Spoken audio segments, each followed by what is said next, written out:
Saudi Arabia जो कि एक मुस्लिम कंट्री है, उसने भी अपने मुल्क में योगा मुतारिफ करवा दिया है। इंडिया को अप्रोच किया गया है। इंडिया के ट्रेनर्स इस वक्त सऊदी अरेबिया में ट्रेनिंग दे रहे हैं। अब सवाल यहाँ पर ये पैदा होता है कि हमारी अरब कंट्रीज इस वक्त इंडिया में बहुत ज़्यादा इंटरेस्टेड है, इंडिया को अप्रोच किया जा रहा है।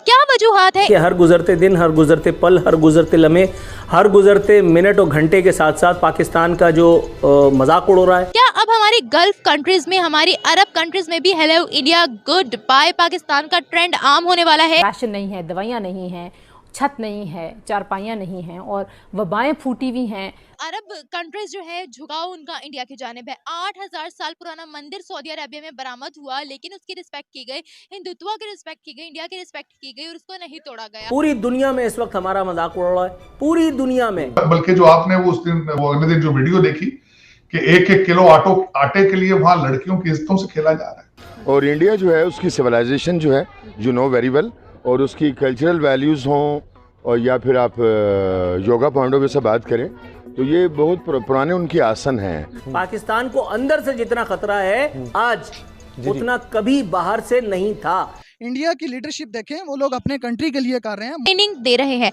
अब सवाल यहाँ पर ये पैदा होता है कि हमारी अरब कंट्रीज इस वक्त इंडिया में बहुत ज़्यादा इंटरेस्टेड है, इंडिया को अप्रोच किया जा रहा है। क्या वजूहात है इसके पीछे की, और इंडिया इन कंट्रीज़ को क्या बेनिफिट देने वाला है, किस तरह से सपोर्ट करने वाला है? क्या अब हमारी गल्फ कंट्रीज़ में, हमारी अरब कंट्रीज़ में भी hello India goodbye Pakistan का ट्रेंड आम होने वाला है? अच्छा सर, अब मेरा सवाल आपसे ये है कि इस वक्त अरब कंट्रीज़ जो है झुकाव उनका इंडिया की जानिब है। 8000 साल पुराना मंदिर सऊदी अरेबिया में बरामद हुआ, लेकिन उसकी रिस्पेक्ट की गई, हिंदुत्व की रिस्पेक्ट की गई, इंडिया की रिस्पेक्ट की गई और उसको नहीं तोड़ा गया। और इसके अलावा यूएई में भी मंदिर बना दिया गया है। इंडिपेंडेंस डे पे सऊदी अरेबिया में उनका कौमी तराना भी पड़ा गया इंडिया वालों का। आपको क्या लगता है हमारी अरब कंट्रीज, हमारी गल्फ कंट्रीज इस वक्त इंडिया को अप्रोच करी है, रिलेशनशिप बिल्ड करी है, क्या बेनिफिट दे सकता है इंडिया इन कंट्रीज को, जो ये कंट्रीज बहुत से पापड़ बेल रही हैं इंडिया को अपनी तरफ लाने के लिए? इंडिया देखें, इंडिया की जो लीडरशिप है, इंडिया में एक मेरिट के ऊपर बात होती है। पाकिस्तान में मेरिट नाम की चीज़ नहीं है। हम किसी कंट्री में जाते हैं, दूसरे कंट्री वाले जो है ना वो यही समझते हैं हमसे मांगने के लिए आए हुए हैं। हमारा वज़ीर आज़म कहीं पे भी जाता है उन्हें पता होता है, तो हमारा तो वज़ीर आज़म खुद भी कहता है बैगर्स कांट बी चूज़र्स। तो इस मुल्क का अल्लाह ही हाफिज़ है। हमने पाकिस्तान का हाल क्या छोड़ा है।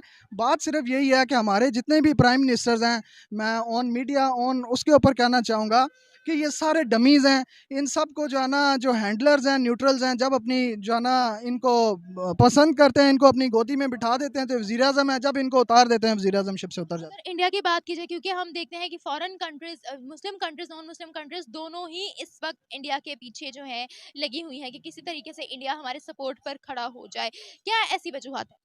इंडिया में देखें, उनके जिस कौम को खुद अपनी इज़्ज़त का ख्याल होता है, लोग भी उन्हीं की इज़्ज़त करते हैं। हमारी कौम को अपनी इज़्ज़त का क्या ख्याल है? हमारी इंपोर्ट्स देखें दिन ब दिन बढ़ती जा रही हैं, एक्सपोर्ट्स हमारी हैं नहीं। लीडरशिप ने पिछले 30-40 साल से क्या किया, ये एक दूसरे के ऊपर सवाए इल्ज़ाम तराशियों के ये लोग कर क्या रहे हैं। इंडिया की लीडरशिप देखें, वो लोग अपने कंट्री के लिए कर रहे हैं। मोदी को देखें, लेकिन उसने अपने लोगों के लिए उसने कुछ किया है, उसने अपने मुल्क को बहुत कुछ दिया है, उसने अपनी माशियत को, अपने कंट्री की इकॉनमी को बहुत ऊपर लेके गए हैं।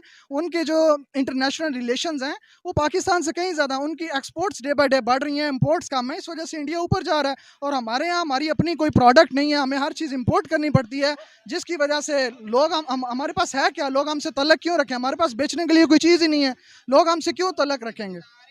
आपको क्या लगता है, क्या अब वो दिन दूर नहीं है कि हमारी गल्फ कंट्रीज, हमारी अरब कंट्रीज के अंदर भी hello India goodbye Pakistan का ट्रेंड सेट होने वाला है? बिल्कुल होने वाला है और ये बड़ा अरसे से हो जाना था। पिछली गवर्नमेंट में कुछ ना कुछ उनकी जो हमारी फॉरेन पॉलिसी थी वो कदरे बेहतर थी, तो कुछ हम दोबारा से गेम के अंदर आए थे। लेकिन जब से हमारी नई गवर्नमेंट आई है, हमारे प्राइम मिनिस्टर को फिर से सबसे साइड पे खड़ा कर, एक स्पेसिफिक गवर्नमेंट की बात नहीं है, 75 सालों से लेकर अब तक की बात है। तो डेफिनेटली बात तो यही है कि जब हमारे मुल्क को चलाने वालों का एहतसाब नहीं होगा, हमारे न्यूट्रल्स हिसाब नहीं देंगे, जो 80% बजट वो लोग खाते हैं, जब वो उस चीज़ का हिसाब नहीं देंगे तो फिर मुल्क कैसे आगे जाएगा, मुल्क कैसे तरक्की करेगा? अगर गल्फ कंट्रीज, अरब कंट्रीज में भी गेट आउट पाकिस्तान इसका या गुड बाय पाकिस्तान इसका ट्रेंड सेट होगा, तो आपको क्या लगता है कि फिर क्या इमेज क्रिएट होगी पाकिस्तान की? ऑब्वियसली पहले ही इमेज बहुत डाउन है और इंडिया कितना और उभरेगा? देखिए, इंटरनेशनली तौर के ऊपर तो पाकिस्तान बड़े अरसे से तना है कि हर गुजरते दिन, हर गुजरते पल, हर गुजरते लम्हे, हर गुजरते मिनट और घंटे के साथ साथ पाकिस्तान का जो मजाक उड़ रहा है, पाकिस्तान का जो नुकसान हो रहा है, पाकिस्तान और पाकिस्तानियत के साथ, रियासत पाकिस्तान के साथ, रियासती इदारों के साथ, ख़ुद हमारी सियासत के साथ, अवाम पाकिस्तान के साथ, हम सब मिल कर के, मैं आप हम सब मिल कर के जो हमने खिचड़ी पकाई है, इससे रियासत का, इससे हुकूमत का, इससे सियासत का, इससे सियासत वालों का, इससे अवाम का किसी तो और फ़ायदा तो नहीं हो रहा। तो मुझे किसी और के फ़ायदे से कोई लेना देना नहीं है। मैं सिर्फ कंसर्न हूँ तो सिर्फ रियासत पाकिस्तान के फ़ायदे से। मुझे अल्लाह ताला से दुआ करना ही पड़ती है, ना चाहते हुए भी, चारों ना चार मुझे ये कड़वा घूंट पीना ही पड़ता है कि पाक परवरदिगार आलम हम सब मिल करके अपने पाक वतन को जितना नुकसान पहुँचाने की कोशिश कर रहे हैं सुबह शाम। ये वो वाहिद मुल्क है उसामा गाजी साहब जहाँ करोड़ों लोग एक तवील अरसे से रोज़ाना सुबह उठ करके इसको नोचते हैं, खाते हैं। पूरी दुनिया में इस वक्त हमारा मजाक उड़ रहा है, पूरी दुनिया में। मैं किसी फरीक का नाम नहीं ले रहा, कौन ये कर रहा है कौन ये नहीं कर रहा। ये ऑडियो लीक्स हों या वो जो आने वाली वीडियो लीक्स के बारे में बातें हो रही हैं कि चैमगोइयाँ के अब फलाने की, इससे क्या हो रहा है? इससे पाकिस्तान की नेकनामी हो रही है, किसी की भी एम्बैरेसमेंट का सबब आप बन रहे हैं। लेकिन इन दी एंड आप पाकिस्तान के साथ, पाकिस्तान की पाकिस्तानियत के साथ, पाकिस्तान की रियासत के साथ, पाकिस्तान की क्रेडिबिलिटी के साथ एक खिलवाड़ कर रहे हैं। पूरी दुनिया में इस वक्त हमारी हंसी उड़ रही है। मैं दुआ ही कर सकता हूँ हर स्टेक होल्डर की जानिब से कि अल्लाह ताला सबको अक्ल सलीम अता करे, शऊर अता करे, ताकि माज़अल्लाह, मेरे मुंह में खाक, माज़अल्लाह वो जो 71 में जो सानिया हुआ था वो वहीं तक महदूद रहे, आगे न बढ़ने पाए। परवरदिगार हमारे वतन को खुद हमारी साजिशों से महफूज रखे, क्योंकि अगियार में किसी को हमारी कोई परवाह नहीं है, किसी को हमारी कोई गर्ज नहीं है, किसी को हमारी कोई, जिसको कहते हैं ना, चिंता विंता नहीं है। हम सिर्फ अपने दुश्मन आप हैं। मैं आपको घसीटने में लगा हुआ हूँ, आप उसकी टांग घसीटने में लगे हुए। हम खुद अपने लिए काफ़ी, हमें बैरूनी दुश्मनों की ज़रूरत नहीं है। पाकिस्तान को अंदर से जितना खतरा है आज, उतना कभी बाहर से नहीं था। मैं इंडिया को इस वक्त दुश्मन नंबर 2 गर्दानता हूं।